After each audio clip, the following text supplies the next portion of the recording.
성부와 성자와 성령의 이름으로 아멘. 예수님과 어머니 하나 되신 성심을 통해 신성하신 하느님 아버지의 피아세 나라, 그리고 아버지를 닮은 작은 그 태양의 나라에서 질서롭고 가지런하게 아버지의 뜻 안에서 아름다운 질서로 반영하는 온 우주 만물을 끌어안아 그들과 함께, 그리고 이 지상에 극소수로 남아있는 아버지께 속한 선의 세력의 자녀들, 그리고 저희 사명에 열심히 협력하고 하나 되는 영혼의 영들, 그리고 이미 돌아가신 저희 사명을 도와주셨던 천상의 영혼의 영들, 이들 모두를 천상 천하에 다 끌어안아 아버지 대전 앞에 엎드려 천지 만물이 쩌렁쩌렁 울리도록 그 아름다운 본연의 질서의 나라에서 아버지께서 감동받으셔서 저희들의 기도를 들어주시지 않으실 수 없는 그 위치에서 이 모든 기도를 이들과 함께 아버지 대전에 바쳐드립니다. 영원하신 아버지, 대한민국 국민들의 마음이 진리 안에 잠기게 하소서. 하느님 아버지의 방식대로 투표하도록 대한민국 국민들을 도와주소서.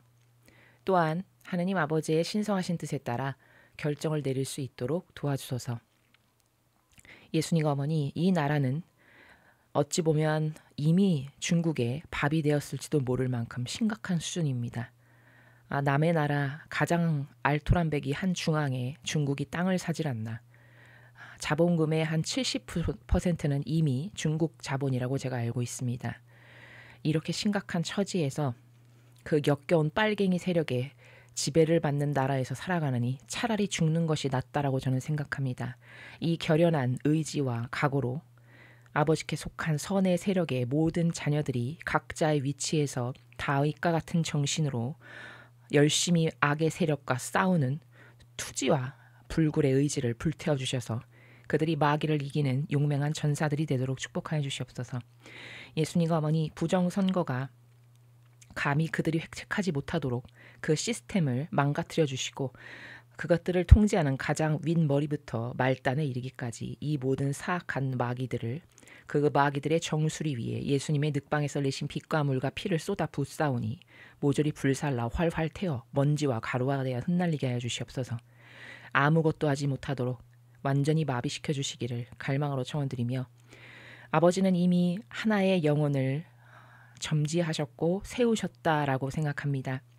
아버지가 찍으신, 아버지 마음에 드는 선의 세력의 그 후보가 반드시 며칠 후에 있을 선거에서 이 대한민국의 대통령으로 당당히 당선될 수 있도록 단일성의 피아세 정신으로 이 나라의 선거권을 가지고 있는 온 국민이 그 단 한 명의 투표를 모조리 다 올인하여 찍을 수 있도록 마음과 생각과 손가락을 그 투표 당일날 그 투표 용지에 예수님과 어머니께서 움직여 주셔서 아버지가 원하시는 그 영혼을 모두가 다 찍을 수 있도록 이끌어 주시기를 갈망으로 청원드립니다. 예수님과 어머니, 미국의 트럼프 대통령이 당선될 수 있도록 도와주셨던 것처럼 부디 이 나라도 불쌍히 여겨주셔서 버리지 마시고 자비를 베풀어 도와주시옵소서. 이 모든 기도 우리 주 예수 그리스도의 이름으로 기도드리나이다. 아멘. 성부와 성자와 성령의 이름으로 아멘. 안녕하십니까? 하느님의 뜻 성교의 피아수녀입니다. 오늘은 이제 천상의 책 46장을 할 차례가 되었습니다. 자, 오늘 본문의 내용이 어떤 것인지 여러분들과 함께 본문을 좀 읽고 오늘의 내용에서 또 펼쳐지는 우리가 지금까지 보지도 듣지도 못했던 이 고차원적인 아름다운 정신세계의 나라에 대해서 학습해 보도록 하겠습니다. 천상의 책 20권 46장, 하나님 뜻 안에서 사는 영혼은 늘 한결같다. 강생과 동방 박사들의 방문을 통한 섭리의 질서. 지극히 높으신 의지 안에서 내 일상적인 활동을 하고 있었는데 다정하신 예수님께서 나의 내면에서 나오셨고 양팔을 뻗쳐 나를 껴안으셨다. 어찌나 꼭 껴안으셨는지 내가 완전히 그분으로 뒤덮인 것 같았다. 그러자 그분께서 이르셨다. 딸아, 네가 네 안에서 더는 너 자신을 알아볼 수 없고 오직 나만을 알아볼 정도로 완전히 나로 뒤덮여 있지 않으면, 그렇게 내 안에 녹아들어 있는 네가 보이지 않으면 나는 만족할 수 없다. 그런 다음 그분은 이어서 말씀하셨다. 딸아, 하느님의 뜻 안에서 사는 사람은 늘 한결같다. 그의 행위들은 전후 좌우로 똑같이 퍼져나가는 빛으로 상징된다. 빛의 강도가 더 크면 더 널리 확장될 뿐 언제나 똑같이 그 주위의 사방으로 퍼져 나가는 것이다. 빛으로 상징되는 내 뜻 안에서의 행위들로 말하자면 피조물의 행위가 내 뜻 안으로 들어옴에 따라 그것이 과거와 현재와 미래를 포괄하고 충만한 빛을 지니고 있으므로 도처로 확산되며 단번에 품어 안듯 모든 사람들을 그 끝없는 빛의 영역 안에 데려온다. 그러므로 얼마나 많은 선행을 했건 아무도 거룩한 피앗 안에서 사는 사람에게 나는 당신과 비슷합니다 하고 말할 수 없다. 거룩한 피앗 안에서 사는 사람만이 나는 나를 창조하신 분과 비슷하다. 그분께서 행하시는 것이라면 무엇이든지 나도 행한다. 우리를 옷처럼 감싸고 있는 빛이 하나요. 힘이 하나이며 뜻도 하나인 까닭이다 하고 말할 수 있을 뿐이다. 나중에 나는 경건한 동방 박사들이 베들레헴의 동굴로 아기 예수님을 찾아온 때에 대하여 생각하고 있었다. 그러자 언제나 사랑할 예수님께서 내게 이르셨다. 딸아, 내 거룩한 섭리의 질서를 보아라. 나는 내 강생이라는 놀라운 기적사건을 위하여 겸손하고 가난한 한 동정녀를 택하였었고 내 보호자로서 아버지 노릇을 할 동정 성 요셉을 택하였었다. 성 요셉은 매우 가난해서 우리 가족을 부양하기 위해 노동을 하지 않을 수 없었다. 보아라, 우리의 가장 큰 사업들 속에서 그런데 강생의 신비는 더할 수 없이 큰 신비다. 외관상 그 누구의 주의도 끌지 않는 평범한 사람들을 쓴다. 왜냐하면 높은 지위와 왕관과 재산은 언제나 유독한 연기와 같아서 영혼을 눈멀게 하고 천상 신비를 통찰하는 것을 가로막아 하느님의 위대한 행위와 하느님 자신을 못 받게 하기 때문이다. 나는 그러나 아버지의 말씀인 내가 이 세상에 강생한 것을 나타내 보이려고 왕권과 학식을 겸비한 박사들을 쓰고자 했다. 그들의 권한으로 갓 태어난 하느님에 대하여 아는 지식을 퍼뜨리며 이윽고 백성들의 존경도 끌어내게 하려는 것이었다. 그럼에도 불구하고 별은 실상 누구에게나 보였다. 하지만 세 사람만이 길을 떠나 그 별을 주시하며 따라갔다. 이는 모든 사람들 가운데서 유독 그 세 사람만이 일종의 자기 지배력을 가지고 있어서 별의 출현 이상으로 새롭게 그들 내면에 작은 빈자리를 만들었으므로 나의 부름이 그들 안에 울려 퍼짐을 느꼈다는 것을 의미한다. 그들은 희생, 험담, 조롱에 개의치 않고 왜냐하면 미지의 곳을 향해 떠날 터라 이를 두고 말들이 많을 것이기 때문이었다. 그 모든 것을 무시한 채 그들 자신을 지배하면서 내 부름과 일치해 있는 별을 따라갔다. 그 별은 말을 하는 별 이상으로 그들의 마음 안에 울려 퍼지는 소리였고 그들을 비추고 매혹하면서 그들이 찾아보게 될 분에 대하여 많은 이야기를 해주었다. 그들은 그러므로 기쁨에 취한 상태로 그 별을 따라갔다. 그러니 보아라, 강생이라는 큰 선물을 주기 위하여 인간적인 뜻이 없는 동정녀, 지상적이라기보다는 천상적인 동정녀가 얼마나 필요했으며 이 위대한 기적에 그녀를 준비시키기 위한 지속적인 기적이 또 얼마나 필요했는지를. 따라서 우리에게는 백성들의 주의를 끌만한 외적인 것들과 인간적인 외양은 필요하지 않았다. 그렇지만 나는 나 자신을 나타내 보이기 위해서라도 자기 지배력을 가진 사람들을 원했다. 그런 이들은 자기들 내면에 작은 빈자리를 만들어 내 부름의 메아리가 그 안에 울려 퍼지게 하는 까닭이다. 한데 그 별이 왕궁 위가 아니라 허름한 동굴 같은 곳 위에 멈춰선 것을 보았을 때 그들의 놀라움은 얼마나 컸겠느냐. 그들은 어떻게 생각해야 할지 몰랐다. 그러나 인간적인 것이 아니라 신적인 어떤 신비가 있을 것이라고 확신하였다. 나는 그들이 믿음으로 활기차게 동굴 안에 들어와 무릎을 꿇고 내게 경배했을 때 나 자신을 드러내어 내 신성이 내 작은 인성으로부터 빛을 쏟아내게 하였다. 그러자 그들은 나를 왕들 중의 왕으로 곧 그들을 구원하러 오기로 되어 있는 이로 알아보았고 그 즉시 나를 섬기기 위해 그들 자신을 봉헌하면서 나에 대한 사랑으로 그들의 목숨을 내놓았다. 그러나 나의 뜻은 그들을 자기네 고장으로 돌려보내어 그 백성들 가운데서 나의 강생을 외치는 사람들이 되게 하는 데 있었다. 그러니 보아라. 사람이 자기 자신을 지배하는 것과 마음속에 빈 자리를 만들어 나의 부름소리가 울리게 하는 것이 그리하여 진리를 알기에 합당하고 알게 된 진리를 남들에게 드러내기에 합당하게 되는 것이 얼마나 필요한 일이냐. 주님의 말씀입니다. 하느님 감사합니다.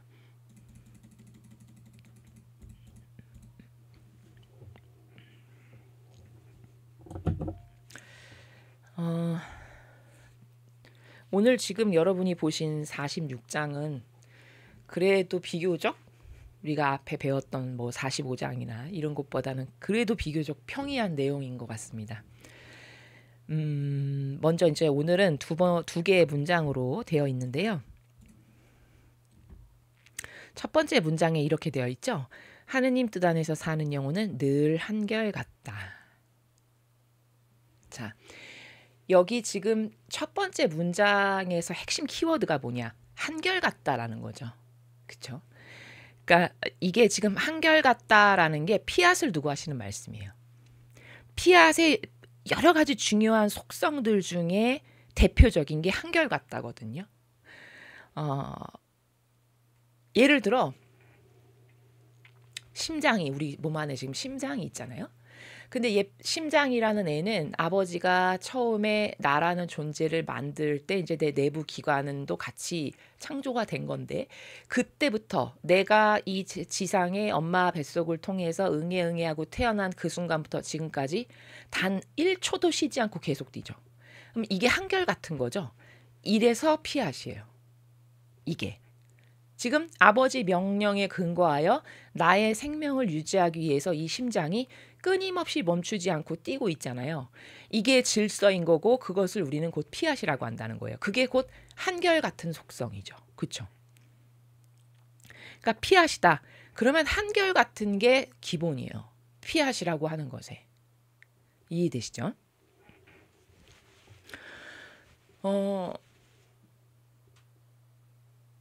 그러니까 우리가 지금 이런 정신세계 우리가 앞으로 살아가야 될 구현해야 될 정신세계를 배우는 데 있어서 제가 그런 말씀을 종종 드리는데 어떤 사람의 속성을 이렇게 봤을 때 한결같고 지속적인 사람이 있어요. 그리고 변덕이 죽을 듯하는 사람이 있거든요. 그 사람마다의 갖고 있는 이제 특징들인데 그렇게 변덕이 죽을 듯한 사람은 이런 고도적인 차원에 도전하기에 그 속성 때문에 애로사항이 많아요. 도달할 가능성이 좀 낮죠. 왜냐면 변덕 자체가 그게 안 좋은 속성이거니와 그게 막이거든요. 여러분 변덕이 있으니까 배신을 하는 거죠? 그렇죠. 예수님의 12제자를 보십시오. 그거 예수님이 손수 뽑으신 자들이잖아요. 그런데도 최악의 위기 상황이 오니까 다 배신하죠. 근데 그 배신한다라는 게 만약에 이렇게 한결같은 피앗의 질서로 무장된 사람이었어도 그랬을까요? 절대 그럴 리가 없죠. 그러니까 그런 어떤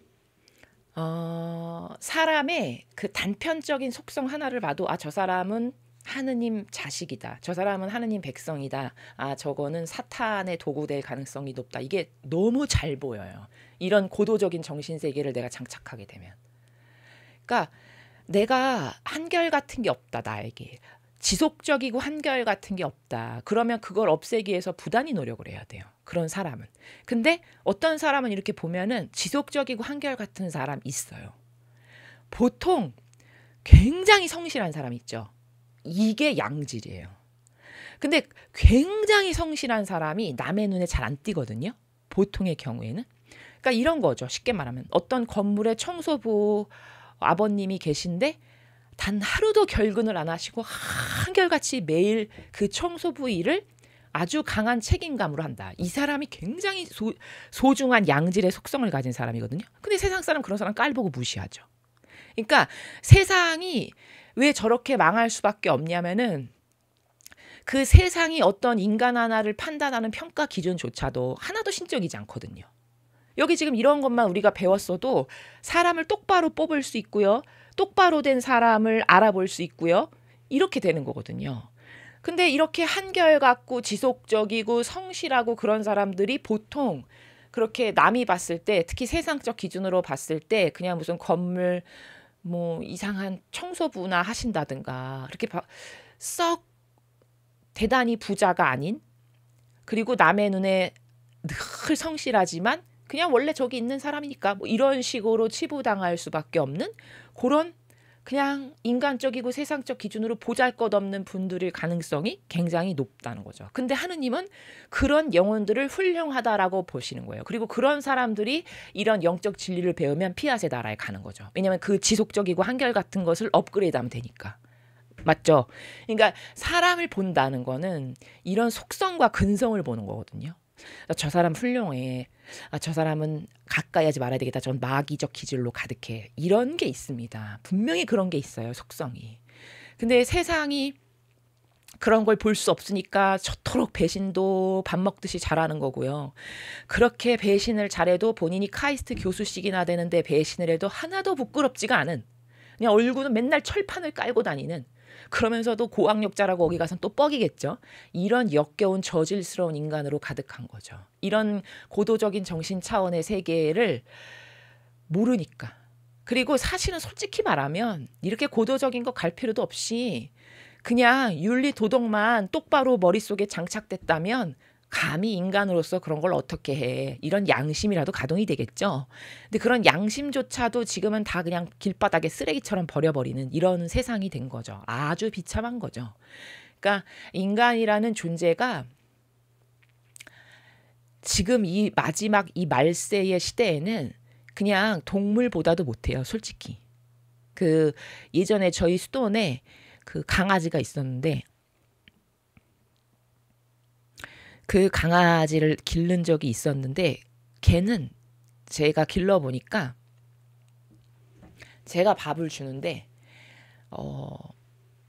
하루는 이제 어느 영화 촬영장에서 그 카톨릭 영화 관계자였는데 강아지가 나오는 장면이 필요하다 그래서 돈은 없고, 왜냐면 영세하게 학생 같은 사람들이 만드는 거니까. 그러니까 저희는 이제 돈 안 줘도 된다라고 하니까 그러면 수녀님 잠깐만 강아지 좀 이렇게 영화에 나오게 해달라고 해서 제가 그 저희 집에 저희 수도원에서 기르는 이제 강아지를 데리고 간 적이 있었어요.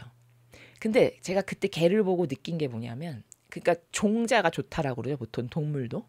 그 종자가 훌륭한 강아지는요. 거기서 이제 영화 촬영으로 걔를 이렇게 어떤 걸 유도하려고 이렇게 사료를 준 것 같아요. 근데 사료를 딱 줬는데 절대 안 먹더래요. 그 사료를. 그리고 제가 주는 것만 먹어요. 그 강아지를 보니까. 그래서 제가 그때 뭘 느꼈냐면, 제가 애가 종자가 괜찮은 애구나. 이걸 제가 느꼈거든요. 그러니까 그런 게 뭐냐면은 하다못해 동물도 그런 어떤 질서 의식이 양질의 종자는 있는 거죠. 저 사람은 나 주인. 나는 저 주인만 따른다. 이런 게 누가 가르치지 않았는데 그냥 그게 본능적으로 살아있는 거예요. 그럼 요즘 이렇게 배신을 밥 먹듯이 하는 인간하고 그 개하고 비교해 보세요. 그 개만도 못한 거 아닙니까? 솔직히 말해서. 그쵸? 저희 수도원에서 길렀던 그 개만도 못한 거예요. 솔직한 말로 정직하게 말하면. 근데 본인이 개만도 못하다라는 걸 알까요? 모르겠죠. 그러니까 이렇게 한결같다, 지속적이다, 이런 것은 굉장히 좋은 양질의 속성인 거고, 피앗의 나라에 내가 가야 되겠다. 그럼 이건 기본이 돼야 돼요. 기본. 늘 한결같고 지속적일 수 있는 거. 그게 피앗이에요. 그러니까 온 우주 만물은 한결같으니까 각자 처음에 딱 창조된 그 위치에서 떠나지 않고 계속 자기 일을 한결같고 지속적으로 계속 하잖아요. 이게 피앗의 질서라는 거거든요. 오로지 인간만 이 질서를 따르고 살질 않아요. 완전 망나니가 된 거죠. 근데 부끄러움도 못 느끼는 거죠. 자, 그래서 여기 첫 번째 줄에 하느님 뜻 안에서 사는 영혼은 늘 한결같다. 지금 이거는 누구를 두고 말씀하시는 거냐면 피앗의 자녀가 누가 돼야 되는 건가? 걔네들의 그 피앗의 자녀들이 되려면 조건이 뭔가? 이걸 말씀하시는 거예요. 한결같은 거. 이게 피앗이다. 이 피앗은 천상의 나라에서 그 위치를 따졌을 때도 굉장히 상급의 질서에 속하는 그런 나라다라는 것이고요. 강생과 동방 박사들의 방문을 통한 섭리의 질서. 이렇게 두 번째 문장이 되어 있는데, 우리가 오늘 이제 섭리가 뭔지를 배울 거거든요. 아마 그 섭리라는 단어는 여러분이 많이 들어보셨을 거예요. 예전에 저희 할머니도 사람은 섭리대로 살아야 된단다. 이런 말씀을 하셨어요. 그때는 제가 이제 어릴 때니까 초등학생인가 뭐 이럴 때니까 저게 무슨 말일까 이렇게 생각했었거든요. 사람은 순리대로 섭리대로 살아야 되는 거야. 이런 말씀을 하세요. 그때 몰랐는데 제가 이제 이런 영적인 정신세계 진리를 배우다 보니까 섭리가 어떤 아름다움인지를 이제 알겠거든요. 그러니까 섭리라는 거는 아주 쉽게 여러분의 이해를 돕기 위해서 예시를 들면 돼지를 보면은 다른 동물들도 마찬가지인데 누가 가르쳐주지 않았는데도 새끼를 낳았는데 본인이 태도 자르고 깔끔하게 처리를 해요. 그렇죠? 고양이들도 이렇게 보면은 새끼를 낳았는데 누가 가르쳐주지도 않았는데 자기가 알아서 태도 자르고 깔끔하게 처리를 하거든요. 이런 게 바로 섭리예요. 그런 섭리가 그 동물의 본능 안에 하느님이 그 창조 때 질서로 박아놓으신 섭리가 그 동물 안에 내재적으로 있는 거죠. 그렇죠? 요런 걸 섭리라고 하는 거거든요. 그러니까 정리하면 그건 동물에서 빗대어서 이야기를 한 거고 그걸 우리에게 적용하자면 아버지의 은총이 있고 그리고 그 은총의 반향을 올바르게 하면서 살아가는 것 요걸 섭리라고 해요. 그러면 여러분 잘 보세요. 지금 섭리 가운데 살아가는 인간이 몇 명이나 될까요? 저는 극소수라고 생각해요. 극소수라고 생각합니다. 그렇죠. 그래서 오늘 이제 그 섭리에 올바르게 반향했던 대표적인 사람을 예수님은 누구를 두고 말씀하셨냐면 동방 박사를 두고 말씀하신 거예요. 아까 우리가 본문에서 본. 자, 그럼 이제 요 두 개의 문장이 오늘 우리가 배워야 될 원리를 포함하고 있는 것들이고 저것에 근거하여 본문을 살펴보겠습니다. 지극히 높으신 의지 안에서 내 일상적인 활동을 하고 있었는데 다정하신 예수님께서 나의 내면에서 나오셨고 양팔을 뻗쳐 나를 껴안으셨다. 어찌나 꼭 껴안으셨는지 내가 완전히 그분으로 뒤덮인 것 같았다. 그러자 그분께서 이르셨다. 자, 예수님이 지금 마음 안에 루이사의 마음 안에 계셨다가 밖으로 나오셔가지고 루이사를 꽉 껴안아 주시는 이런 행위를 하고 계신 것을 루이사가 은총으로 지금 보는 거죠. 근데 우리가 지금 이런 것을 볼 때 어떤 거를 발견할 수 있냐면 예수님이 어떤 저런 행위를 하시잖아요. 그 예수님의 모든 행위에는 이유가 있어요. 이게 사람하고 엄청 다른 점인데 사람은 무의미한 말도 되게 많이 하고 무의미한 행동도 되게 많이 해요. 그렇죠? 그러니까 쓸데없는 말도 많이 하고 쓸데없는 행동도 많이 해요. 그러니까 효용성이 떨어지는 거예요. 근데 예수님은 작은 행동 하나도 예를 들어서 발걸음을 하나 옮기셨다. 그럼 그 발걸음을 옮긴 그 별것 아닌 작은 행위에도 이유가 있어서 하시는 행위거든요. 그러니까 이게 인간하고 완전히 다른 거예요. 지금 이 행위도 우리가 그냥 맥 놓고 그냥 이렇게 보면은 사랑을 주시나 보다. 끝. 이렇게 이해하기 쉬워요. 근데 물론 사랑을 주시는 게 맞죠. 그러나 이런 꽉 껴안는 행위를 통해서 이 영혼에게 어떤 것을 가르쳐 주시거나 깨닫게 하시는 교육적 차원일 가능성이 높아요. 이해되시죠? 무슨 말인지 제가 지금 말하려는 의도를. 예. 그러니까 그런 것에 제가 맨날 퍼펙트하다, 완벽하다 이런 말을 많이 하는데 진리는 너무 퍼펙트합니다. 너무 완벽합니다. 너무 멋있어요. 제가 이런 말을 하는데 그 퍼펙트하다는 게 뭐냐면 우리 인간이라는 존재는 하느님을 닮게끔 창조가 멋있게 걸작으로 됐는데 지금 부작용 가운데 뒹굴다 보니까 너무 효용성이 떨어지는 거예요. 그러니까 100이 들어갔으면 100이 나와야 되는데 아버지가 100으로 인풋을 주시는데 10% 미만으로 출력을 하는 이런 것과 같은 것으로 보면 돼요. 지금 우리의 현 상태가. 근데 예수님은 100이 인풋이 있으면 100 이상이 항상 나오는 이런 시스템적 메커니즘적 구조란 말이에요. 예수님이라고 하시는 분 자체가. 그게 신성인데 다시 말하면 이제 그 정도로 퍼펙트한 게 진리의 정신세계고 나라예요. 자, 그러면 이제 왜 이런 행위를 하셨는지 보죠. 2절을 보죠. 딸아, 네가 네 안에서 더는 너 자신을 알아볼 수 없고 오직 나만을 알아볼 정도로 완전히 나로 뒤덮여 있지 않으면 그렇게 내 안에 녹아 들어있는 네가 보이지 않으면 나는 만족할 수 없다. 자, 이제 여러분 1절에 왜 꽉 안아주셨는지 아시겠어요? 2절의 논고를 보면 짐작이 가죠. 예, 그러니까 이런 거예요. 1절에서 마음 안에 계셨다가 밖으로 나와가지고 꽉 안아주신 것은, 자, 이렇게 내가 꽉 안아가지고 내 안에 너가 다 폭 감싸였잖아. 그래서 나밖에 안 보이고 너는 내 안에 감싸여가지고 하나도 안 보이지. 이제 겉이 나로 똘똘똘똘 둘러싼 상태가 됐지.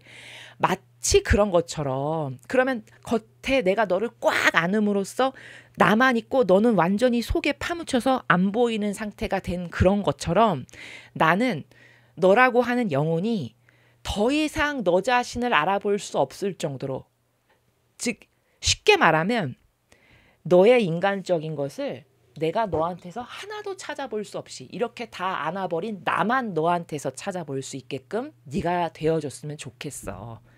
이 말씀을 하고 계시죠. 그걸 위해서 1절에 꽉 껴안아가지고 똘똘 싸묻힌, 마치 포대기에 아기를 감싸서 엄마가 이렇게 꽉 안으면 아기는 그냥 하나도 안 보이고 엄마만 보이는, 묘사를 하자면 그런 것과 같은 상태를 미리 행위를 취하시고, 그 행위가 무엇 때문에 내가 그런 걸 했는지를 지금 2절에서 설명하시는 거예요. 그러니까 하나도 버릴 것 없는 행위라는 걸 여러분 아시겠죠? 작은 행위 하나까지도. 제가 이래서 좀 전에 우리는 효용과 가치가 너무 많이 떨어진다. 그러나 하느님 아버지의 뜻, 진리라는 것 자체가 퍼펙트하기 때문에 작은 손동작 하나, 눈빛 하나, 발걸음 하나도 거기서 예수님은 괜히 하시는 게 단 하나도 없다. 그걸 지금 우리가 1절과 2절에서 본 거예요.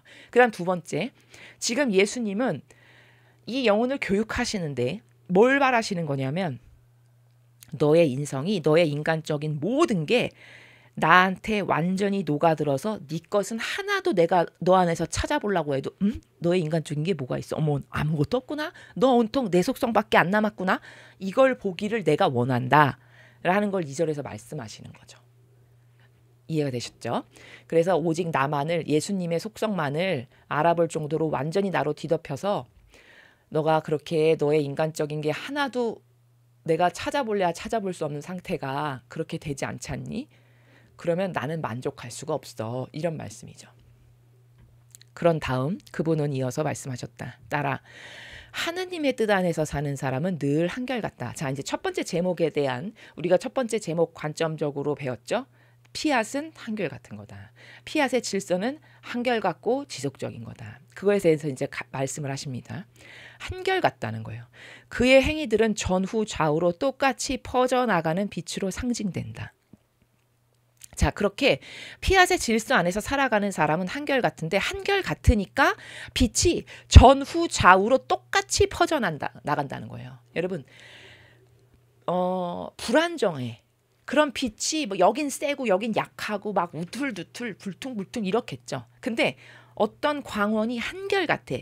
그러면 퍼져나가는 빛이 똑같이 전후 좌우로 크게 한결같은 그 광원으로 퍼져나가겠죠. 그렇죠? 지금 그것을 상징하시는 거잖아요. 똑같이 퍼져나가는 빛으로 상징된다는 게, 빛의 강도가 더 크면 더 널리 확장될 뿐 언제나 똑같이 그 주위의 사방으로 퍼져나가는 것이다. 그러니까 지금 3절은 피앗의 나라에 살아가는 영혼의 상태를 빛에 빗대어서, 왜냐하면 진리의 나라가 빛이니까 그 빛에 빗대어서 묘사해서 설명하시는 거죠.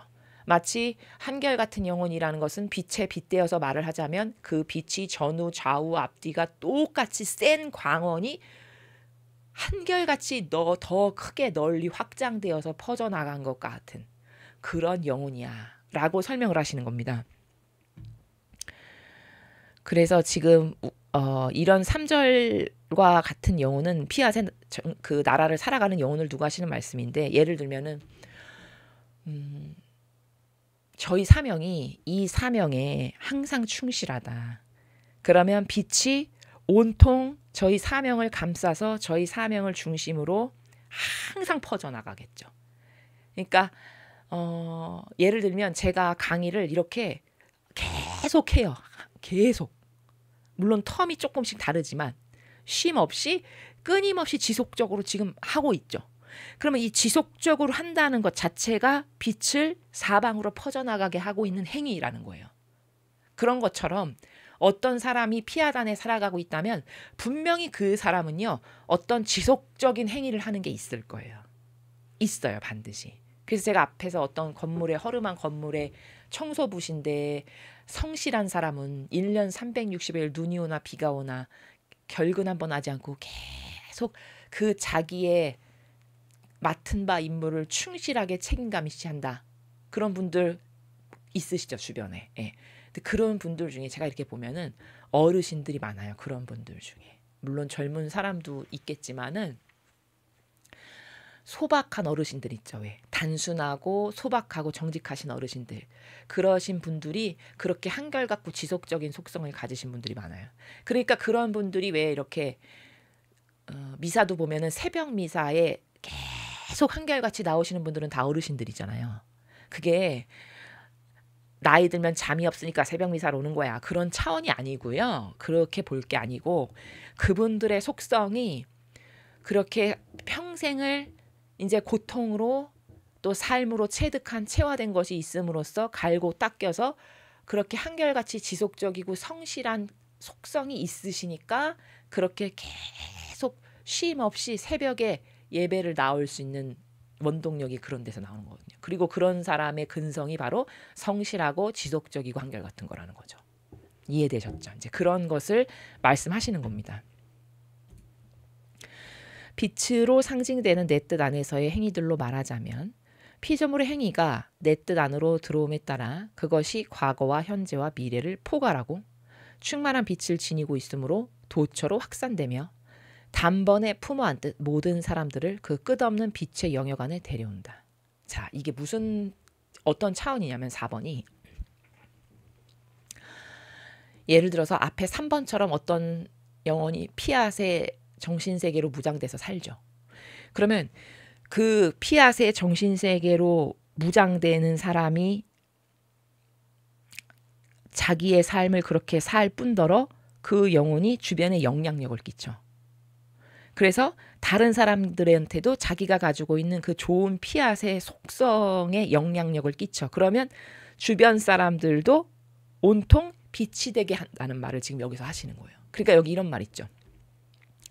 그런 사람을 지금 빛으로 빗대어서 이야기를 하는 건데 충만한 빛을 지니고 있으므로 누가? 피앗의 자녀가. 그 본인이 그렇게 한결같고 지속적이라는 게 이미 충만한 빛을 갖고 있는 상태를 말하는 거예요.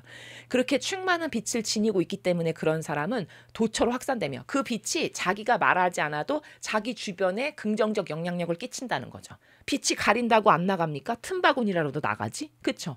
그러니까 그렇게 도처로 확산되며 단번에 품어안듯 모든 사람들을 그 끝없는 빛의 영역 안에 데려온다는 건 뭐냐면 그렇게 그 사람이 한결같고 지속적인 좋은 근성과 속성으로 피앗의 정신세계로 살다 보니까 주변에 그 빛의 영향력을 끼치고 그 빛의 영향력을 긍정적으로 받는 사람들은 그 사람 옆으로 몰려. 그래서 그 사람의 긍정적인 영향력을 받아서 몰려온 사람까지도 덩달아서 이제 빛의 자녀가 되고 피앗의 자녀로 만드는 그런 긍정적인 효과를 내 뜻의 피앗의 자녀들은 만든다라는 것을 지금 말씀하시는 거예요. 이해되셨죠? 그렇죠? 저는 이런 케이스를 되게 많이 봐요. 어떻게 많이 보냐면 어떤 가정에 보통 이제 문제가 있어서 저희가 처음 만나게 되거든요. 그러면 처음에는 이제 그 문제 있는 그 당사자, 그 사람 하나만을 지도할 수밖에 없잖아요. 이제 갈급해서 만났으니까. 그럼 처음에는 그 사람 하나를 지도하는 걸로 스타트를 해요. 영적인 트레이닝을. 근데 그 사람이 반향을 잘해. 가르쳐주는 대로 순종을 잘하고 반향을 잘해. 그러면 그 당사자가 문제도 해결되면서 점점 그 사람의 영혼의 상태가 좋아져요. 점점 빛이 들어가기 때문에 그 영혼에게. 그러면 본인이 가지고 있던 문제도 해결되면서 점점 하느님과의 관계성도 좋아지니까 점점 영혼이 아름다워지고 예뻐지고 속성도 좋아지고 없었던 근성도 생기고 이러면서 완전 달라지거든요, 사람이. 그렇게 달라지니까 그 사람의 가족 있죠. 같이 살아가는. 그 주변 가족들도 원래 문제 있어서 그 사람만 지도를 하기 시작했는데 하느님을 진짜 만나고 진리를 배우니까 저렇게 점점 달라지네 하면서 가족들도 거기에 감화가 돼요. 서서히 천천히. 그러면서 본인만 진리를 배웠는데 주변 가족들에게도 그 진리의 영향력을 그 사람이 끼치고 달라지는 것을 보면서 주변 가족도 같이 세례를 받는다든가, 예를 들면 그 주변 가족들도 같이 이제 점점 진리를 배우게 된다든가, 이런 변화가 실제로 일어나요. 가정 단위에서. 무슨 말인지 아시겠죠? 그게 지금 4번과 같은 케이스를 예수님이 그렇게 말씀하시는 거예요. 변화가 일어날 수밖에 없어요. 왜냐하면 빛이라는 거는, 어둠은 빛을 못 이기죠, 여러분. 우리가 그런 거 그냥 상식적으로만 어떤 피상의 나라에서 그래 어둠은 빛을 못 이기지 이렇게 생각할 문제가 아닙니다. 여긴 지금 그런 차원을 다루는 수준이 아니에요. 절대 어둠은 빛을 이길 수가 없어요. 지금 이 나라도 이렇게 시커멓잖아요, 온통 다. 그래서 좌절과 절망으로 가득하잖아요. 근데 이 나라에서 빛이 꺼진다면 지는 거죠, 그렇죠? 그러니까 포기하는 게 꺼지는 거예요. 그래서 제가 포기하면 안 된다 그러는 거거든요. 빛이 완전히 꺼졌어. 성냥불이 완전히 꺼졌듯이.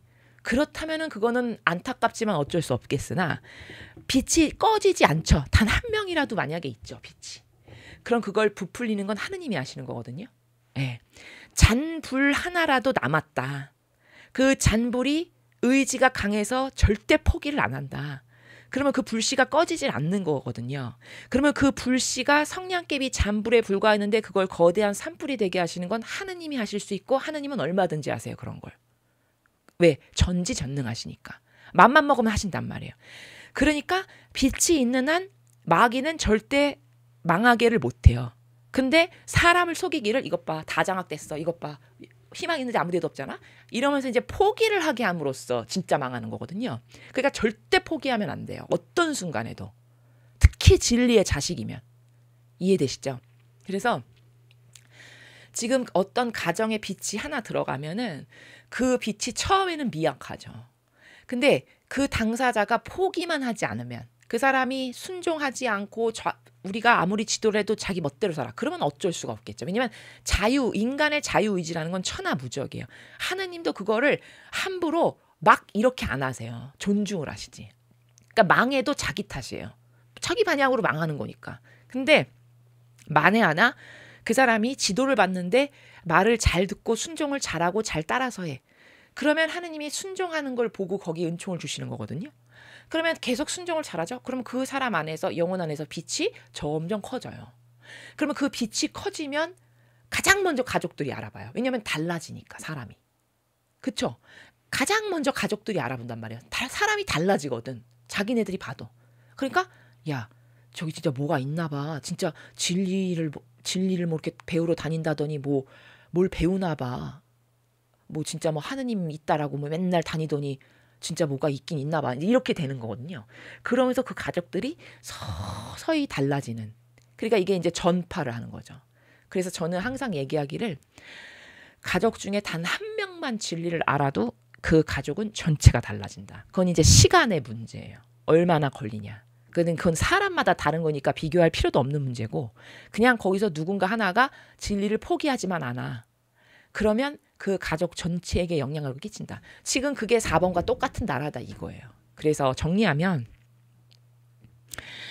자꾸 영혼이 하느님께 마음을 두고 갈망하고 포기하지 않고 자꾸 순종을 하려고 하고 인간적인 거 버리려고 애쓰고 이런 반향들을 자꾸 하죠. 그러면 그런 것을 반복하면서 인간적인 것이 차츰차츰 소멸되는 거거든요.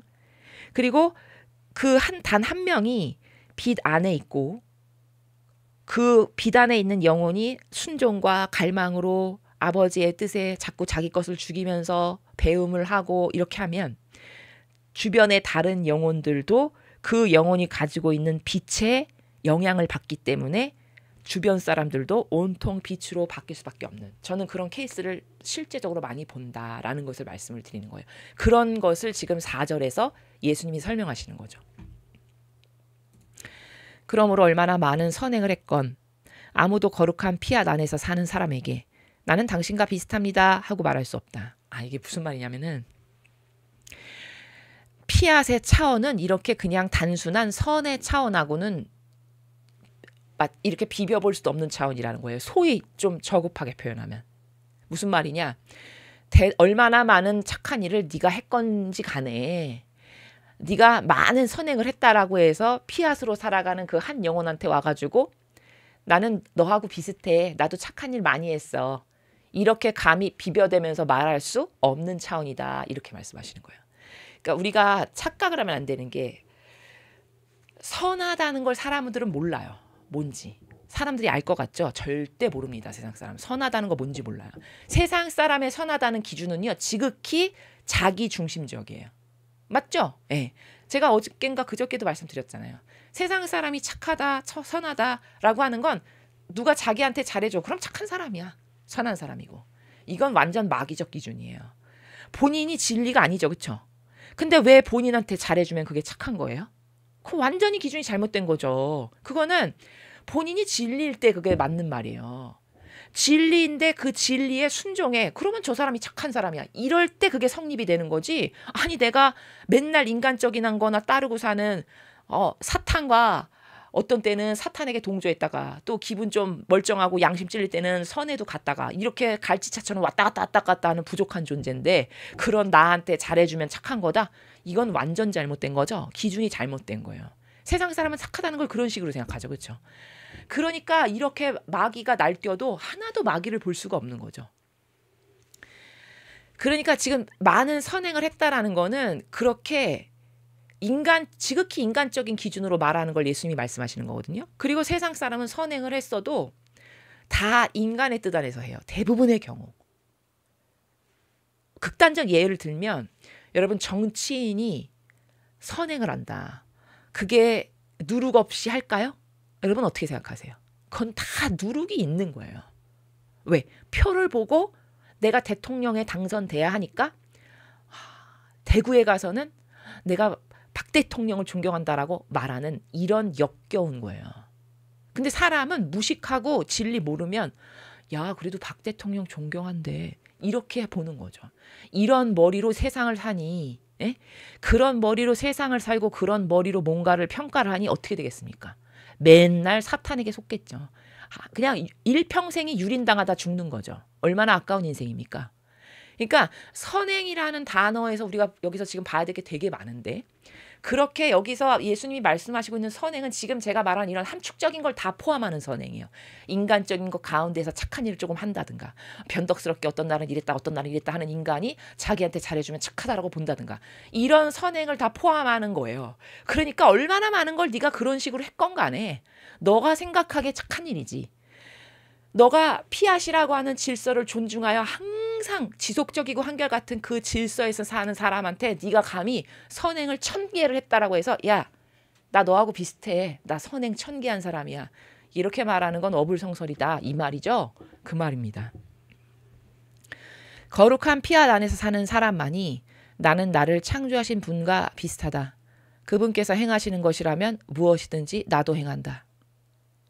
우리를 옷처럼 감싸고 있는 빛이 하나요 힘이 하나며 뜻도 하나인 까닭이다 하고 말할 수 있을 뿐이다. 그러니까 진짜 선한 거는 피앗의 자녀만 선한 거다. 그 말을 이렇게 말씀하신 거예요. 근데 그 피앗의 자녀가 왜 올바르고 선한 거냐면 그 피앗의 자녀만이 유일하게 나를 창조하신 분과 나는 비슷해 라고 말할 수 있다는 거예요. 네, 나를 만드신 하느님 아버지하고 나는 비슷한 그분의 자녀야 라고 비로소 피앗의 자녀만 말할 수 있다는 거예요. 왜 그러냐? 그분께서 행하시는 것이라면 무엇이든지 행하니까. 자, 내가 진짜 하느님의 자녀야. 그러면 하느님이 행하시는 걸 나도 행해야죠. 아니 내가 우리 엄마 아버지를 정말 사랑하고 존경해. 그러면 내가 진짜 사랑하고 존경한다라고 하는 표징을 내가 어디서 확인할 수 있냐? 내 행동을 보면 알아요. 그렇죠? 내 행동이 항상 내 부모님을 존중해서 부모님이 원하시는 것, 부모님이 이렇게 했으면 좋겠다라고 바라는 걸 나도 행하겠죠. 내가 진짜 존중하고 사랑하면. 지금 그 말이잖아요. 그죠? 여기서. 그분께서 행하시는 것이라면 무엇이도 나도 행한다가 그 말이잖아요. 그쵸? 또 우리를 옷처럼 감싸고 있는 빛이 하나요 힘이 하나요 뜻도 하나다. 이거는 뭘 이렇게 풀어서 말씀하신 거냐면 단일성의 피앗 정신을 말씀하시는 거예요. 단일성의 피앗 정신. 그러니까 여기 감싸고 있는 빛도 하나 힘도 하나 뜻도 하나. 여러분 인간의 뜻은요 몇 개일까요? 어떤 공동체에 예를 들어 어떤 수도 공동체에 100명이 산다고 해보죠. 그 수도 공동체가 하느님의 뜻 안에서 그 각자 100명이 인간의 뜻, 자기의 뜻을 다 죽이고 살지 않죠. 그러면 그 수도 공동체는 마귀로 득실득실해요. 왜? 100명이 다 자기 뜻을 주장할 테니까. 그리고 100명마다 다 이유가 있어. 이게 이렇게 중요한 거야. 왠 줄 알아? 이러이러하니까. 그 사람 입장에서는 말이 돼. 인간적으로는. 근데 또 B가 아니야. 그건 이렇게 해야 돼. 왠 줄 알아? 이러이러하니까. 그럼 또 B 입장에선 그게 말이 되는 거야. 자기 논리에서는. 이런 사람이 100명 산다고 생각해 보세요. 수도 공동체. 그 100명이 와글와글거리면서 맨날 자기 뜻을 주장해. 거기 망하겠죠. 거기 그냥 마귀로 득실득실하겠죠. 그렇죠? 인간의 뜻이라는 건 이래요. 어떤 가족이 4명이 살아요. 한 가족 공동체에. 거기 왜 평화가 없는 줄 아세요? 4명이 다 각자 자기 뜻으로 살기 때문이에요. 그러니까 그런 건 백날 성당을 다니고 백날 선행을 했건 아무짝에도 쓸모없어요. 하느님하고 관계도 없어요. 사실 솔직히 그거는. 그러니까 인간의 뜻 안에서 한 것은 다 헛짓이에요. 아무리 많은 걸 했건 간에. 그러니까 예수님이 여기 이거 되게 뉘앙스적인 발언이거든요. 얼마나 많은 선행을 했건 이거 굉장히 뉘앙스적인 말씀이세요. 여기에 심도 깊은 뉘앙스가 담겨 있어요. 얼마나 많은이라고 하는 요 형용사를 통해서 아무리 많은 걸 네가 했던 간에 그걸 인간의 뜻에서 네가 했지 아무짝에도 소용없는 거야. 이 말을 지금 이렇게 하신 거거든요. 포괄적으로. 여기 후미에도 마찬가지예요.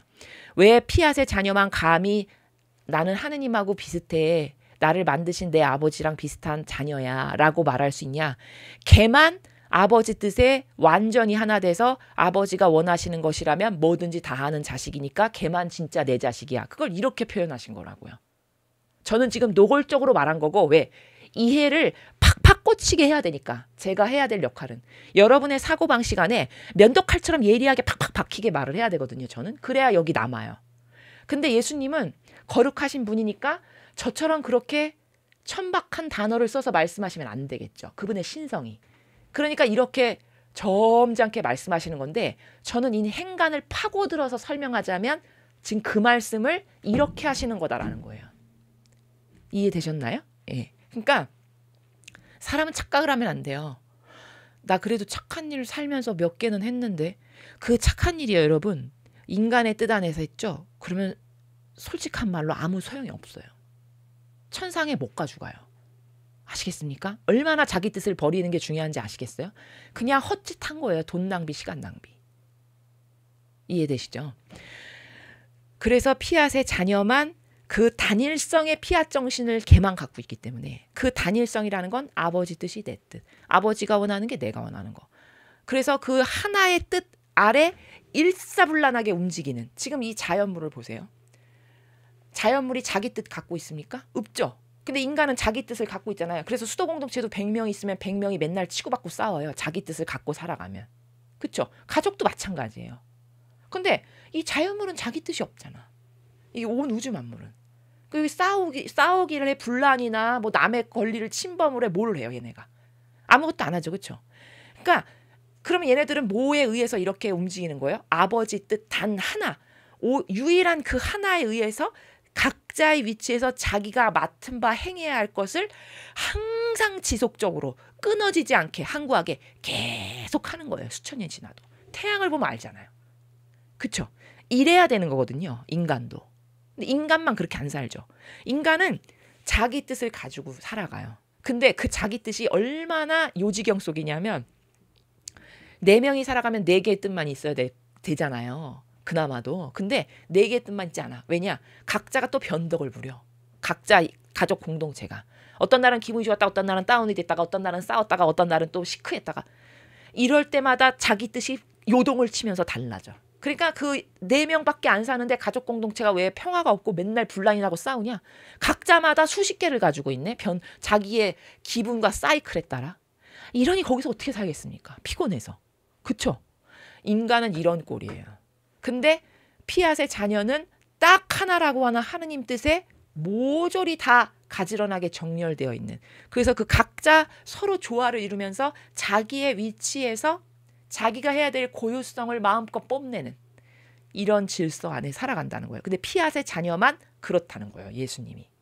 그래서 그 자녀만 창조하신 분하고 나는 비슷해 라고 말할 자격이 있다라는 거죠. 맞잖아요. 그렇죠? 나중에 나는 경건한 동방 박사들이 베들레헴의 동굴로 아기 예수님을 찾아온 때에 대하여 생각하고 있었다. 자, 이제 챕터가 전환됐어요. 6절부터.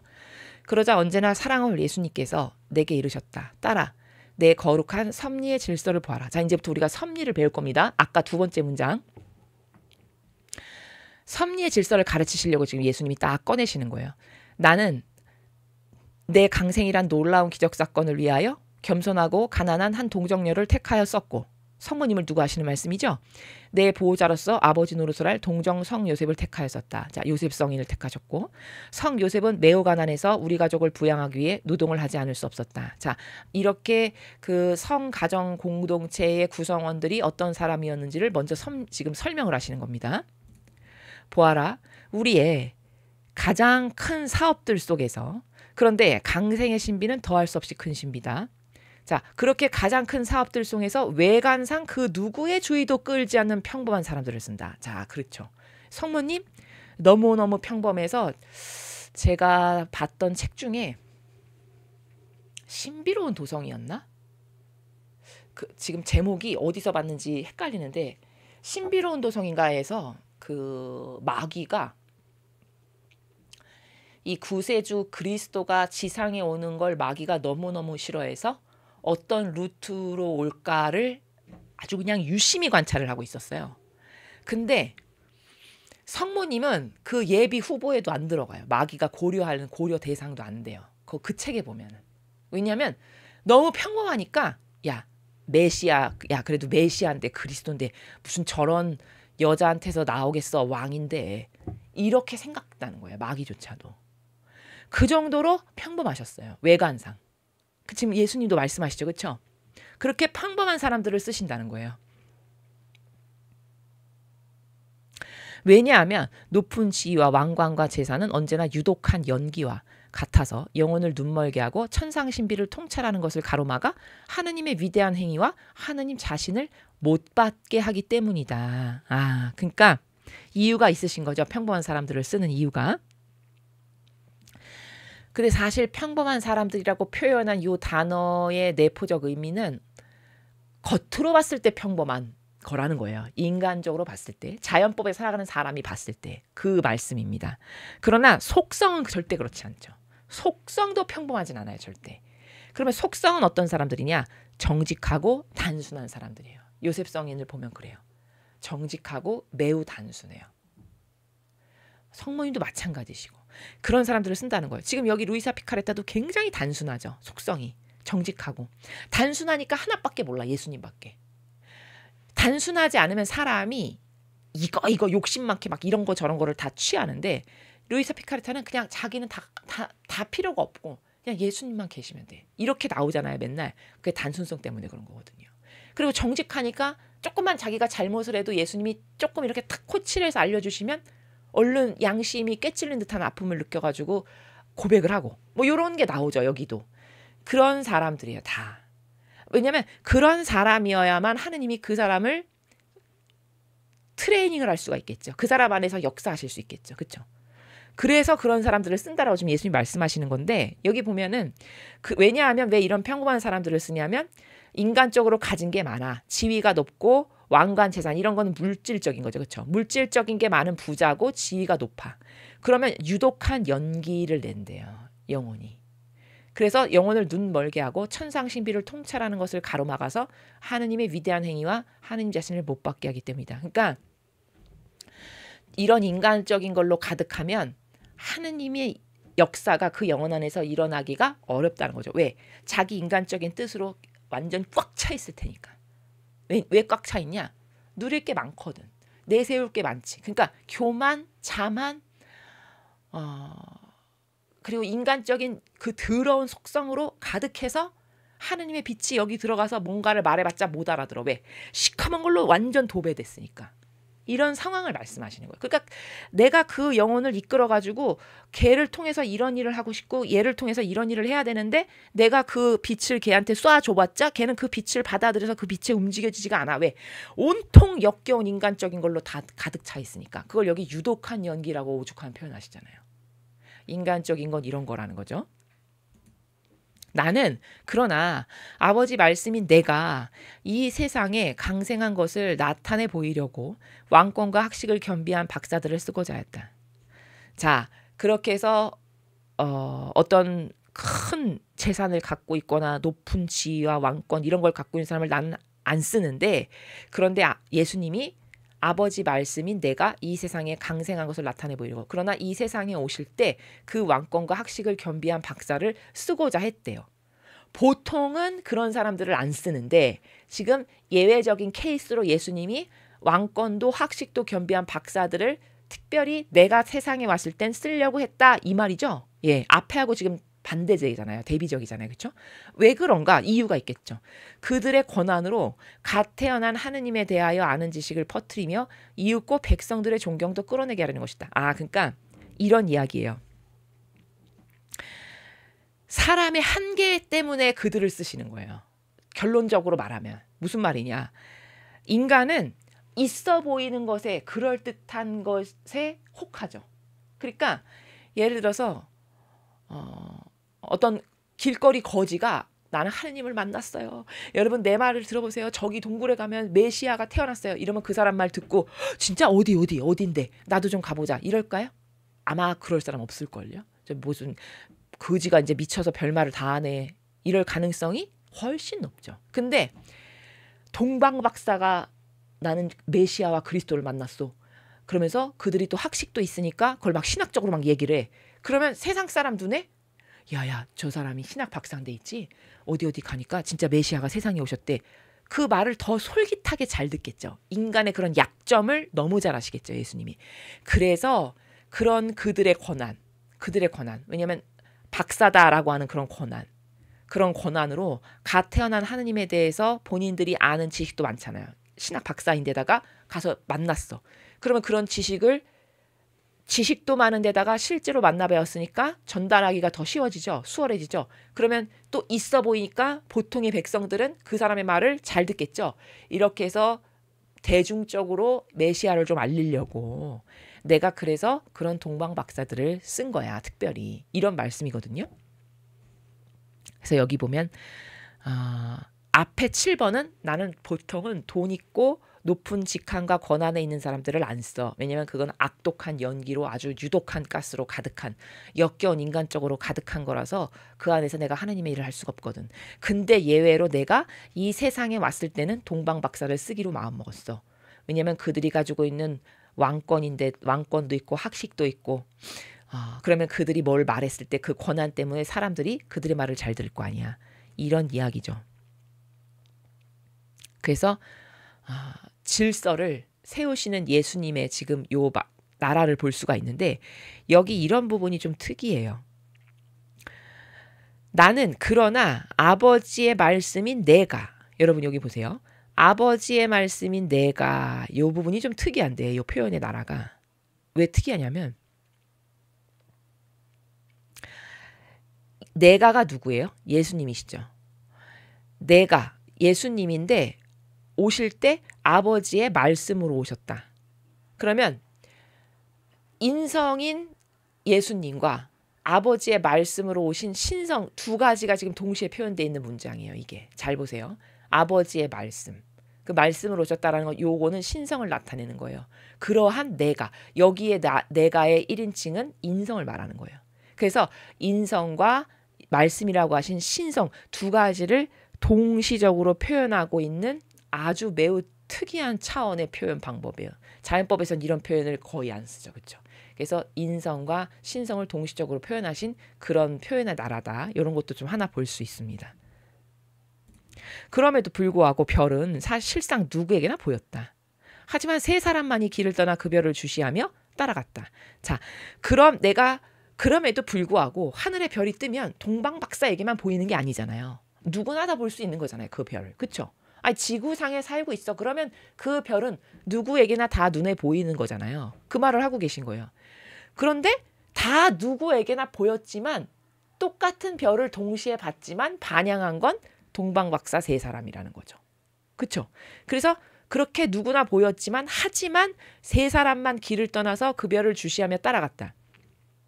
이는 모든 사람들 가운데서 유독 그 세 사람만이 일종의 자기 지배력을 가지고 있어서 별의 출현 이상으로 새롭게 그들 내면의 작은 빈자리를 만들었으므로, 자, 잘 보세요. 이게 무슨 말이냐면 모든 사람이 다 그 별을 볼 수 있었지만 단 3명만이 반향을 했어. 그 별을 본 순간에.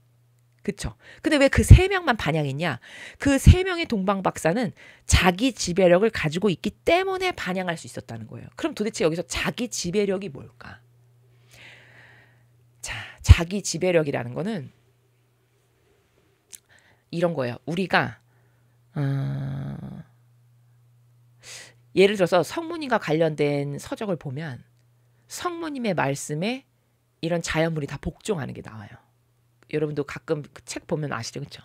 예를 들어 새가 와서 막 아름다운 노래를 성모님 앞에서 막 지저귀면서 하는데 성모님이 이제 그만하고 뭐 이렇게 그만하렴 돌아가렴 하면 딱 그치고 돌아가는 이런 것들을 볼 수 있거든요. 이게 자기 지배력이에요. 그러면 성모님은 그 성모님의 지배력에 우주 만물이 순종했다라는 걸 그 부분을 통해서 알 수 있어요. 그럼 왜 그게 성모님도 똑같은 인간이고 우리도 인간인데 성모님은 그게 왜 가능하냐? 성모님은 원죄가 없으시죠.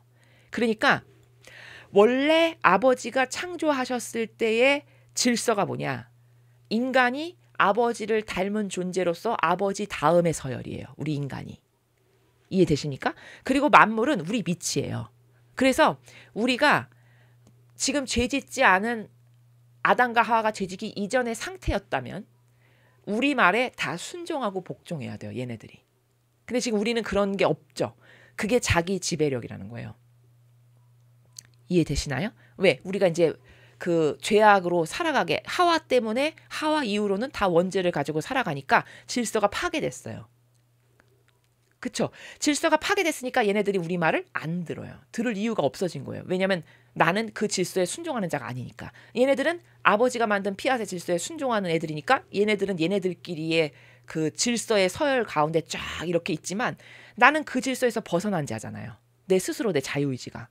그러니까 자기네랑 무관하다라는 거예요. 그래서 내 말을 얘네들이 이제 안 듣는 거예요. 우주 만물이. 이렇게 된 상태거든요. 지금 이게 파괴된 상태예요. 근데 이 사람들은 자기 지배력을 가지고 있어서, 그럼 동방박사도 똑같은 사람인데 자기 지배력이 회복된 상태라는 거예요. 은총으로. 왜?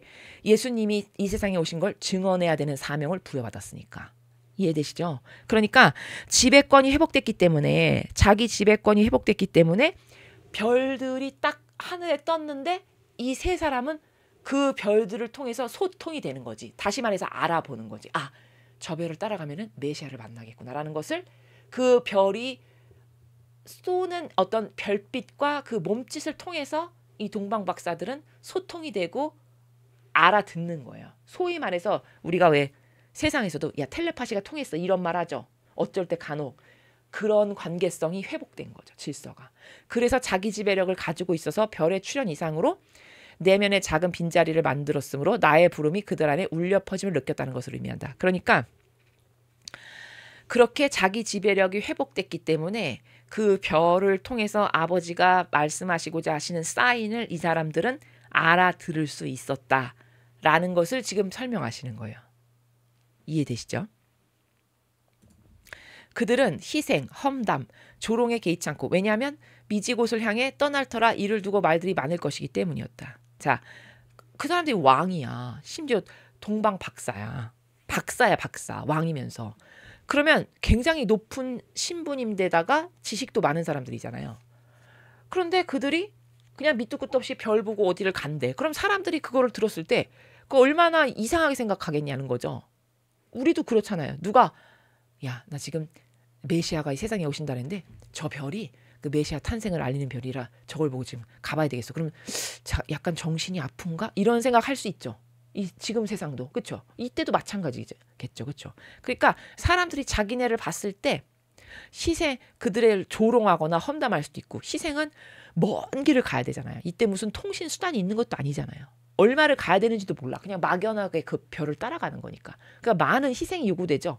이런 것에도 개의치 않고 그 모든 것을 무시한 채 그들 자신을 지배하면서 내 부름과 일치했는 별을 따라갔다. 자, 그들이 이렇게 반향을 잘했다라는 거예요. 동방 박사들이.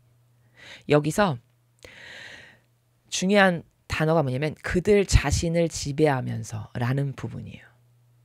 자, 여러분은 여러분 자신을 지배하세요?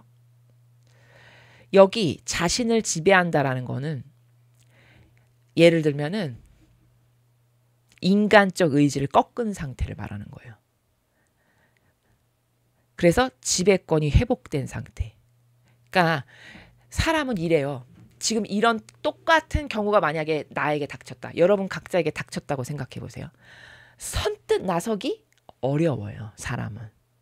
그러면 선뜻 저기 아버지 뜻이니까 얼른 당장 저 뜻에 반영해야 되겠다. 이게 안 되는 건 뭘까? 인간적인 것 때문이에요.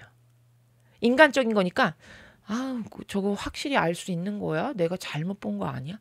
또 가서 허탕치면 어떡해? 얼마를 가야 될지도 모르는데 그리고 귀찮고 힘들고 이런 5만 가지 생각이 다 동시에 떠오르겠죠. 보통 사람은. 예. 그러니까 그것 때문에 행동을 옮길 수가 없어요. 이거는 자기를 지배하지 못하는 삶이에요. 이해되시죠?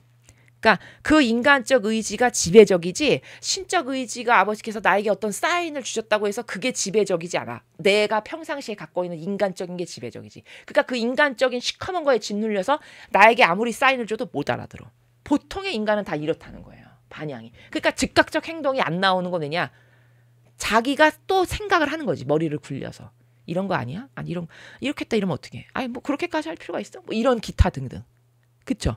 이제 그런 것을 이 사람들은 은총으로 그들 자신을 지배했다가 그런 인간적인 것을 다 꺾어버렸다. 그래서 지배권이 회복된 상태다. 이걸 표현하시는 거예요. 그러니까 사실은 여러분이 신앙생활을 한다. 그럼 신앙생활이라는 거는 뭐를 하는 거냐면요. 그냥 맨날 똑같은 예배에 신적인 거 하나도 가르쳐주지 않는 거 거기에 맨날 시계처럼 왔다 갔다 하는 그게 아니고요. 신앙생활은 이런 자기를 지배하는 생활을 지속적이고 반복적으로 하는 게 진짜 신앙생활입니다.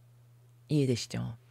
그래서 지금 그랬다는 거고 그 별은 말을 하는 별 이상으로 그들의 마음 안에 울려 퍼지는 소리였고 그들을 비추고 매혹하면서 그들이 찾아보게 될 분에 대하여 많은 이야기를 해주었다. 그들은 그러므로 기쁨에 취한 상태로 그 별을 따라갔다. 자, 지배권이 회복됐으니까 별이 나에게 주는 사인을 알아듣는 거야. 이 사람들은. 그 주는 사인이라는 게 영감이죠. 소위 말해서. 육성으로 뭐가 들리는 게 아니고. 이해되시죠? 그 별을 통해서 아버지가 그 별을 통해서 나에게 보내시는 사인이 있는데 그거를 내가 알아들을 수 있게끔 소통의 채널이 뚫린 상태죠. 지금 이 사람들이. 그거를 얘기하는 거예요. 그걸 이렇게 설명하는 거예요. 그래서 찾아보게 될 분에 대하여 많은 이야기를 해주었다. 그래서 그들은 기쁨에 취한 상태로 그 별을 따라갔다. 그러니 보아라. 강생이라는 큰 선물을 주기 위하여 인간적인 뜻이 없는 동정녀. 성모님을 두고 하시는 말씀이죠. 성모님도 역시 아까 동방박사처럼 자기를 지배하시는 분이고 지배권이 당연히 회복되신 분이고 인간적인 뜻이라고는 찾아볼래야 찾아볼 수 없는 분이고 공통적이죠. 지상적이라기보다는 천상적인 동정녀가 얼마나 필요했으며 이 위대한 기적의 그녀를 준비시키기 위한 지속적인 기적이 또 얼마나 필요했는지를. 자, 그러니 성모님도 그렇게 동방박사 하나도 내가 준비하기 위해서 그들에게 많은 은총을 줘서 지배권을 회복하고 그래서 그들과 나와의 소통이 가능하게끔 통로를 열고 이런 것을 준비한 것처럼 성모님도 또 하나의 그 강생이라고 하는 신비를 이 세상에 구원을 주시기 위해서 어머니도 이런 다양한 것의 어떤 준비들이 과정들이 필요했다라는 것을 지금 설명하시는 거죠. 따라서 우리에겐 백성들의 주의를 끌 만한 외적인 것들과 인간적인 외양은 필요하지 않았다. 그렇지만 나는 나 자신을 나타내 보이기 위해서라도 자기 지배력을 가진 사람들을 원했다. 그러니까 따라서 우리에게는 여기 우리는 누구예요? 예수님과 성모님. 예수님과 성모님께는 백성들의 주의를 끌 만한 외적인 것들과 인간적인 외양은 필요하지 않았다. 인간적인 것은 우리가 뭐 추구하는 바가 없었어. 그런 걸로 인해서 뭐 우리가 인간적인 것에 희망을 걸거나 그걸로 인해서 사람을 뽑지도 않았고 그렇지만 나는 나 자신을 나타내 보이기 위해서라도 자기 지배력을 가진 사람들을 원했다. 자, 예수님이 메시아가 그리스도가 세상에 오셨다는 걸 알려야 되려다 보니까 최소 자기 지배력, 이제 자기 지배력이 뭔지 아시죠? 아까 동방박사는 자기 지배력이 회복된 상태라고 했어요. 그래서 별하고 소통이 되는. 그렇게 자기 지배력을 가진 사람들을 통해야 그들이 세상에 나가서 그리스도요 메시아에 대해서 똑바로 알리고 전하는 이런 역할을 할 거 아니에요. 그래서 그런 사람을 원했다는 거죠. 그런 이들은 자기들 내면에 작은 빈자리를 만들어 내 부름의 메아리가 그 안에 울려 퍼지게 하는 까닭이다. 자, 이렇게 자기 지배력을 가진 사람들의 특징이 뭐라고 말씀하시죠, 여기서? 내면에 작은 빈자리가 있대요. 자기 지배력을 가진 사람들은. 자, 자기 지배력을 가진 사람들은 아까는 이런 우주 만물과 소통이 되는 관계성으로 말했지만 또한 자기 지배력을 가졌다는 건 뭐냐면 자기 통제를 할 줄 아는 사람이에요. 또 다른 관점으로 표현하면. 그러니까 인간적인 걸 따르지 않고 인간적인 기준으로 뭘 판단하고 생각하고 말하는 걸 안 하는 그런 사람이에요. 그런 사람을 원했다는 거예요. 근데 그런 사람들은 특징이 뭐냐면 내면에 작은 빈자리가 있대요. 그래서 부름의 메아리가 그 속에 울려 퍼진다. 이게 무슨 말이냐면 이런 사람들, 이런 자기 지배력을 갖고 있는 사람들은 인간적인 거, 육적인 거, 기호정석 경향적인 것을 지배해서 그것에 의해서 휘둘려지지 않는 사람이기 때문에 그런 사람들의 마음 안에는 하느님을 위한 늘 작은 자리가 있다는 거예요. 무슨 말인지 아시겠죠? 그러니까 그렇게 하느님을 위한 작은 자리가 마련되어 있고 그 하느님을 위한 작은 자리를 내어놓는 사람들이라는 거예요. 저런 자기 지배력을 가진 사람들이. 그러니까 하느님을 위한 마음 한켠에 나라가 있으니까 하느님이 어떤 사인을 딱 주시면 금방 알아듣겠죠. 그렇죠. 늘 하느님을 위한 자리가 마음 한켠에 이렇게 있으니까 아버지가 이렇게 사인을 주시면 그걸 알아듣는 속도가 빨라. 알아듣는 반향이 빠르고 눈치가 빨라. 그래서 지금 하느님이 내가 이걸 이렇게 하길 원하시나 보다 하고 딱 그런 행동을 하는 요런 메커니즘을 지금 말하는 거예요. 그게 마음 안에 내면 안에 작은 빈자리가 있는 사람들이라고 표현하는 게 바로 고나라예요. 근데 이게 무슨 말인지 여러분도 신앙생활 하시니까 이해가 되시잖아요. 그렇죠? 그러니까 이제 저런 거는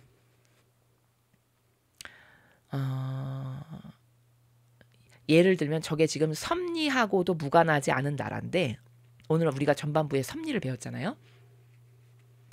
섭리는 이런 거예요. 예를 들어서 하느님이 영혼들하고 소통을 하실 때 다양한 방법이 있는데 어떤 케이스는 이제 대화를 하시는 만나시고 예를 들면 여기 루이사 피카레타처럼 직접 만나고 보고 대화를 하는 이제 이런 경우도 있지만 그런 사람들은 보통 이렇게 어떤 사명이 있어서 선택됐을 경우에 그런 은총을 주시는 거고 보통의 그냥 단순하고 순수하고 겸손하고 작은 영혼들은 이렇게 직접적 말로 대화를 하기보다는 섭리로 그들을 쓰세요. 많은 케이스에. 그 섭리로 쓴다는 건 무슨 말이냐면 마음이 이렇게 하고 싶다라고 항상 움직이시는 거예요. 그 영혼들 안에서. 오늘 동방 박사가 그런 섭리로 움직여진 사람들이에요. 이해되시죠? 차이를 잘 아시겠죠? 근데 보통 그런 섭리에 의해서 이렇게 움직여지시는 영혼들이 어떤 분들이 많으시냐면 어르신들 있죠. 할머니, 할아버님들. 기도 많이 하시는 할머니, 할아버님들 있죠. 그분들 안에서 하느님이 섭리로 이렇게 작용하시는 케이스를 많이 봐요. 보통은. 그 왜 그러냐면은 그분들은 뭐 막 대단한 막 신앙 체험을 하고 막 뭐가 번개가 내려와서 뭐를 나를 쳤고 막 이런 건 없는데 사실 그런 거는 굉장히 위험할 수 있어요. 이제 그건 일단 제껴두고 그 말은 하면 또 길어지니까 그렇게 막 대단한 걸 받아가지고 막 이야기를 하고 뭐 눈에서 뭐가 보이고 이런 건 없는데 이런 할머니 할아버지들 같은 이런 기도 조용한 침묵 가운데 많은 기도를 하는 그런 어르신들 있죠. 그런 어르신들의 마음에 이런 작은 빈자리가 항상 있어요. 하느님을 위한. 그래서 그렇게 기도 생활을 많이 하시는 거거든요. 그리고 그렇게 기도 생활을 많이 하시면은 하느님이 그 영혼들 안에서 섭리를 하시기가 쉬워요. 왜냐? 그 아버지를 위한 기도를 한다는 건 뭐죠? 아버지를 위해서 많은 시간을 내어드리는 거죠. 아버지와 함께 하는 시간을 내어드리는 거잖아요. 그러다 보니까 작은 빈자리가 그렇게 마련이 되어 있는 거죠. 그 사람들 안에서 항상. 그분들 안에서. 그렇죠? 그러니까 하느님이 그런 영혼을 얘가 오늘은 이걸 이렇게 하고 싶은 마음이 들게 해야 되겠다 하시기 너무 쉬워요. 그러니까 마음을 이렇게 움직이고 싶으셔서 이런 행동을 하게 하고 이렇게 움직이고 싶어서 이런 행동을 하고 하는 것을 그분들을 통해서 쓰신다는 거예요. 이해되시죠? 예, 이런 케이스도 저는 많이 봐요. 주변에서. 저희 유튜브 회원이신데 연로하신 어르신이세요. 근데 이렇게 우연치 않게 연락이 됐어요. 그분이 연락을 하셔서, 그 어르신께서. 그래서 이제 저희 유튜브를 열심히 듣고 되게 공감을 하셨나 봐요. 그래서 그 어르신이 이렇게 조금씩 모아놓으신 돈, 그 돈이 있으신데 내가 죽기 전에 진짜 하느님의 일을 하는 곳에다가 이 돈은 꼭 봉헌하고 죽어야 되겠다. 이런 생각을 평상시에 항상 하셨대요. 그래서 저한테 이제 연락이 오셨어요, 그분이. 그래서 이제 그런 대화를 몇 번 주고받은 다음에 여기를 찾아오시겠다라고 하시는 거예요. 그래서 이제 저희를 찾아오셨어요, 그 어르신께서. 근데 제가 깜짝 놀란 게 뭐냐면 오셨는데 이제 그 봉헌을 반드시 꼭 하느님의 일을 하는 곳에만, 나는 이거를 큰 돈은 아니지만 꼭 그런 곳에다가 내가 아버지를 위해서 죽기 전에 이런 걸 한번 하고 죽어야 되겠다라고 결심을 하셨다 그러면서 이제 찾아오셨는데, 제가 놀랬다고 하는 건 왜냐면 너무 몸이 불편하신 분인 거예요. 제가 많이 보니까 다리가. 그래서 오래 앉아 있을 수도 없는 분이세요. 그래서 제가 여쭤봤더니 선천적으로 그렇게 다리가 아프신 그 병에 걸리셨다라고 말씀하시더라고요. 근데 그러신 분이 이렇게 저희 사명에 한 푼 두 푼 아주 정성스럽게 모으신 그 소중한 봉헌을 저희한테 꼭 하고 싶다라고 오셨던 그 분이 지금도 연락을 하는데, 그분하고 그런 분들의 이런 반향을 이렇게 제가 보면은 그 마음을 이렇게 이끄시는 거죠. 아, 여기가 아버지의 일을 진짜 하는 데다. 내가 꼭 여기에 보탬이 되고 싶다. 이렇게 마음을 이렇게 이끄는 거잖아요. 그런 것들이 다 섭리예요. 그런 어르신들을 많이 봐요, 주변에서. 지금 동방 박사도 딱 그런 반향으로 여기까지 오게 되는 케이스를 두고 예수님이 말씀하시는 거예요. 근데 그런 사람들 안에는 하느님을 위한 작은 빈자리가 항상 마련되어 있더라라는 거죠. 이해되시죠? 한데 그 별이 왕궁이가 아니라 허름한 동굴 같은 곳 위에 멈춰선 것을 보았을 때 그들의 놀라움은 얼마나 컸겠느냐. 아니 기껏 그냥 많은 희생을 해서 몇 날 며칠을 걸었는지도 모르겠죠. 이때 무슨 뭐 자동차가 있어요, 버스가 있어요, 무슨 통신 수단이 있어요. 그냥 별만 보고 낙인지 낙탄지를 타고 와야 되는 거잖아요. 한도 끝도 없이. 그래서 기껏 열심히 왔는데 어머, 동굴 위에서 내가 온 별이 멈춰 섰네? 그럼 얼마나 당혹스러울까? 아니 왕이 나셨다는데 동굴에서 나셨다는 얘기야? 이렇게 생각하겠죠. 그렇죠? 그들은 어떻게 생각해야 할지 몰랐다. 그러나 인간적인 것이 아니라 신적인 어떤 신비가 있을 것이라고 확신하였다. 자, 이 후미의 말을 보면은 이 후미 증언이 중요해요. 잘 보세요. 보통 사람이라면은 어땠을까? 아, 이거 잘못 왔구만. 이거 이상한 거에 내가 홀린다 했어. 아니다 다를까. 가기 싫더라니. 이런 온갖 말을 다 하겠죠. 이런 쓰레기와 같은 역겨운 말을. 근데 딱 왔는데 자기 예상하고 달라. 근데 거기서 단정 짓지 않고 이들의 반향을 보세요. 인간적인 것이 아니라 신적인 어떤 신비가 있을 거라고 확신했다라고 하죠. 그렇죠? 이런 반향이 다 뭐냐. 이게 자기 지배력이 있고 마음 안에 아버지를 위한 자리를 남겨놓은 사람들이니까 이렇게 이끄실 수가 있다라는 거예요. 생각이나 사고방식이나 마음을. 보통 사람 같으면 이런 생각을 절대 안 합니다. 그쵸? 예, 보통 사람이라면은 이거 허탕쳤구만. 오늘 이렇게 오랜 시간을 걸려서 내가 이런 많은 희생을 들여서 왔는데 헛고생했구만. 이런 반향할 가능성이 매우 매우 높아요. 근데 그런 초치는 말하지 않고 이거 분명히 어떤 신적인 신비가 있을 거라고 확신했다라고 예수님이 지금 증언을 하시는 거예요. 그러니까 지금 이런 13절 같은 나라도 이게 어떨 때 가능한 거냐. 은총으로 반향하는 이 사람, 이 지금 동방 박사가 은총으로 반향하는 사람들이에요. 그쵸? 아까 자기 지배력도 있고 마음 안에 하느님을 위한 자리도 남겨놓는 그런 사람들이란 말이에요. 그렇게 은총으로 반향하는 사람이니까 그들의 마음을 이렇게 이끄는 건 아버지가 너무 쉬워요. 근데 인간적으로 가득하죠. 그럼 이런 마음이 되게끔 할 수가 없어요. 하느님도. 그 자기 고집으로 똘똘 뭉쳐서 자기 주장이 강하지. 그쵸? 이제 그런 걸 우리가 발견할 수 있고, 나는 그들이 믿음으로 활기차게 동굴 안으로 들어와 무릎을 꿇고 내게 경배했을 때 나 자신을 드러내어 내 신성이 내 작은 인성으로부터 빛을 쏟아내게 하였다. 자, 그들은 이상한 허름한 동굴의 별이 멈췄지만 거기서 의구심을 갖거나 투덜대거나 초치는 말하지 않고 아, 여기 분명히 신적인 신비가 있을 거야 하고 활기차게 동굴 안에 들어와. 여기 활기차게가 굉장히 임팩트 강한 표현이에요. 왜냐? 여러분, 그들이 믿음으로 활기차게 이렇게 했어요. 자, 보통의 경우면은 저렇게 허름하고 이상한데 별이 섰어. 그러면 야 가자. 이거 이상한데 왔다. 아, 이거 헛수고했어.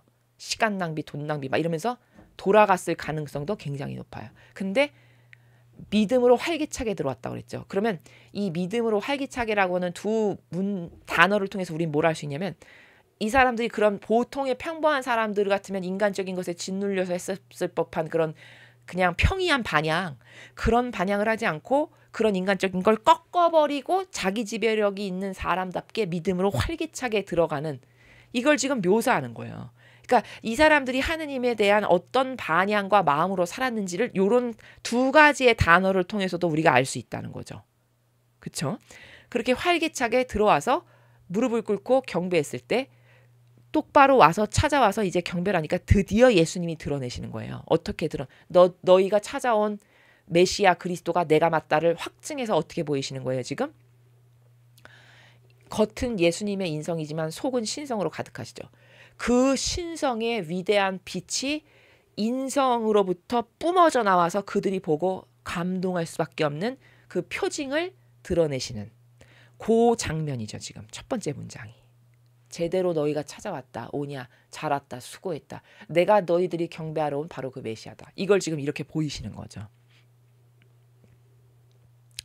그래서 이런 믿음으로 활기차게가 어떤 그런 외관에 지배받지 않는, 인간적인 것에 지배받지 않는 이들의 올바른 반향을 표현하는 아주 중요한 단어들이라고 제가 설명을 한 거고, 그 다음에 그러자 그들은 나를 왕들 중에 왕으로 곧 그들을 구원하러 오기로 되어 있는 이로 알아보았고, 자, 표징을 딱 보이시니까 소통이 되는 관계잖아요. 이 사람들 지배권이 회복돼서, 그러니까 단번에 알아보는 거죠. 아, 진짜 메시아가 맞구나. 제대로 왔구나. 그리고 그 즉시 나를 섬기기 위해 그들 자신을 봉헌하면서 나에 대한 사랑으로 그들의 목숨을 내놓았다. 여기 나에 대한 사랑으로 그들의 목숨을 내놓았다를 통해서 우리는 이 동방 박사가 얼마나 양질의 영혼들인지를 알 수 있어요. 여기 목숨을 내놓았다가 무슨 표현, 왜 이렇게 표현했냐면 목숨을 내놓을 만큼 뜨거운 열정과 갈망으로 들끓는 그런 사람들이었다라는 걸 지금 이렇게 표현하는 거예요. 그리고 이건 다중적인 표현인데 또 잘못하면 헤로데에게 걸려서 죽을 수도 있죠. 이 당시의 상황을 우리가 알잖아요. 성경을 통해서. 그렇게 어디 메시아가 왔단 말이야. 이러면서 그때가 누가 왔다고? 박사들이 왔다고? 그거 어딨어? 다 찾아서 죽여라. 얼마든지 이런 것도 가능한 그런 모든 것을 다 감수하고 그래서 목숨을 내놓았다라고 표현을 하시는 거예요. 나에 대한 사랑으로 목숨을 내놓았다. 이런 양질의 영혼들이었다. 그 동방박사라는 사람들이 이 말씀이죠. 그러나 나의 뜻은 그들을 자기네 고장으로 돌려보내요. 그 백성들 가운데서 나의 강생을 외치는 사람들이 되게 하는 데 있었다. 그래서 그들을 뽑은 거라고 서두에도 말씀하셨잖아요. 메시아가 진짜 그리스도가 세상에 오셨어. 이걸 증언하는 자가 되게끔 하시는 게 예수님의 목적이었잖아요. 그렇죠? 그러니 보아라. 사람이 자기 자신을 지배하는 것과 마음속에 빈자리를 만들어 나의 부름소리가 울리게 하는 것이 그리하여 진리를 알기에 합당하고 알게 된 진리를 남들에게 드러내기에 합당하게 되는 것이 얼마나 필요한 일이냐. 그러니까 이렇게 동방박사들처럼 그 자신을 지배하는 것, 자신을 지배하는 거 이제 뭔지 아시겠죠? 인간적인 세상 사람들이 소위 말하는 자연법에 속하는 인간들이 맨날 믿고 따르는 그런 인간적인 것에 억눌리거나 지배받아서 살지 않는 거. 그런 기준에 근거해서 뭐가 옳다 그르다 하지 않는 거. 이게 자신을 지배하는 거예요. 그렇게 자신을 지배하는 속성과 마음속에 빈자리를 만들어서 즉 늘 하느님을 위한 마음 한켠에 나라가 있어서 아버지가 부르시면 언제든지 바로바로 반향할 수 있는 요 상태를 항상 만들어 놓는 이 두 가지가 얼마나 중요한 일이니, 얼마나 필요한 거니, 이런 말씀이시죠. 그래서 진리를 알기에 합당하고 알게 된 진리를 남들에게 드러내기에 합당하게 되는 것이. 자, 그렇게 자기의 인간적인 뜻에 의해서 좌지우지되지 않아. 늘 진리의 근거에서 아버지 뜻, 신적 질서, 피앗의 근거에서만 움직여지는 사람이야. 그리고 그 사람이 하느님을 항상 의식하고 마음 안에 아버지를 위한 자리를 이렇게 마련해두고 사는 사람이 있다면은 아버지가 그 영혼 안에서 아버지의 섭리로 그를 움직여서 이런 것도 하게 하고 이런 것도 하게 하는 게 얼마나 쉽겠니? 그러니까 그런 사람이 이 세상에 많아지는 게 얼마나 필요하겠니? 이 말이죠. 그래서 그런 사람들은 진리를 알기 합당하고, 진리를 알기 합당하지. 왜? 인간적인 거 안 따르고 마음 안에 항상 하느님을 위한 자리가 있으니까 이 사람들은 진리를 가르쳐면 가르쳐주는 대로 쏙쏙쏙쏙 들어가고 그게 사고방식과 마음 안에 뿌리를 깊이 내리겠죠. 그러니까 그 사람들은 진리를 알기 합당하다는 거예요. 너무 지극히 당연한 거죠. 그리고 자기들이 그런 진리를 알았어. 그러면 그 알게 된 진리를 남들에게 드러내기에도 합당하다. 그들이. 왜? 인간적인 것에 지배받지 않고 살고 마음속에 하느님을 위한 빈자리가 있으니까 남들도 그 사람들이 증언하고 말하는 거는 귀 기울여 들을 거 아니야. 그리고 그런 모범적인 것으로 살면서 영향력을 끼치니까 남들에게 좋은 선한 영향력, 진리의 영향력을 끼치겠지.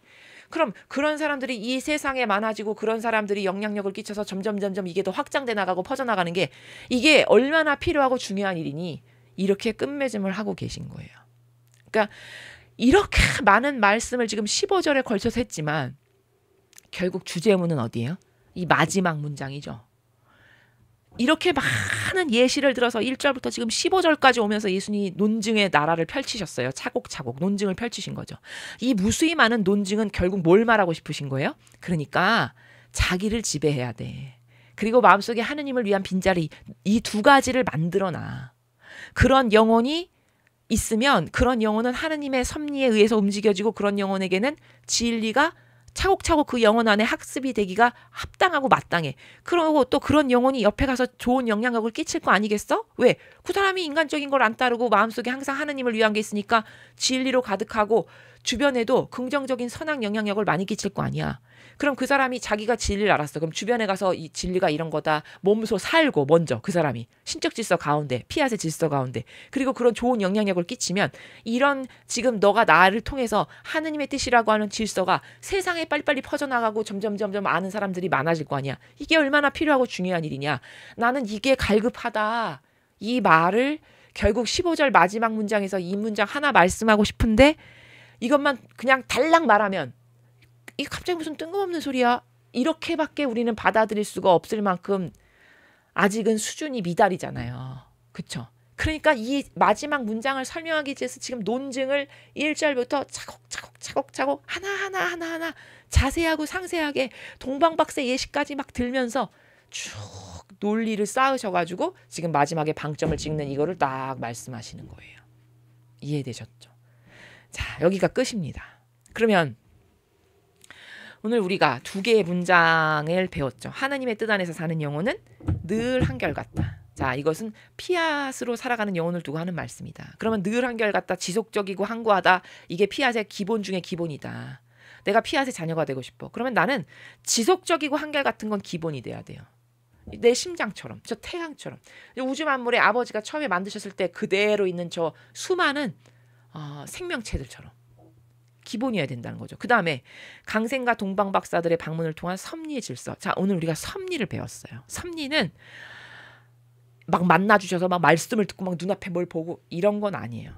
근데 어떤 차원에서는 이 섭리 가운데 움직이는 영혼들이 훨씬 순수해요. 자기 거 드러내지 않고 겸손하고 조용하고. 이해되시죠? 자, 그 섭리에 올바르게 반영했던 대표적 사람을 지금 동방 박사를 두고 예수님이 말씀하신 거예요. 그러면 그것을 통해서 예수님이 최종적으로 우리들에게 남기고 싶으신 메시지가 뭐냐?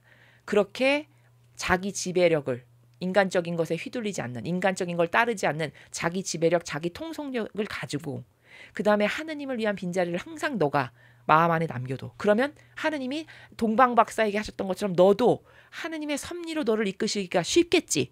또 네가 진리를 학습하기도 훨씬 수월하겠지. 그럼 너가 하느님의 섭리 가운데 움직여지는 영혼이고 진리를 잘 새겨 듣고 알아서 자꾸 진리의 사고방식이 돼.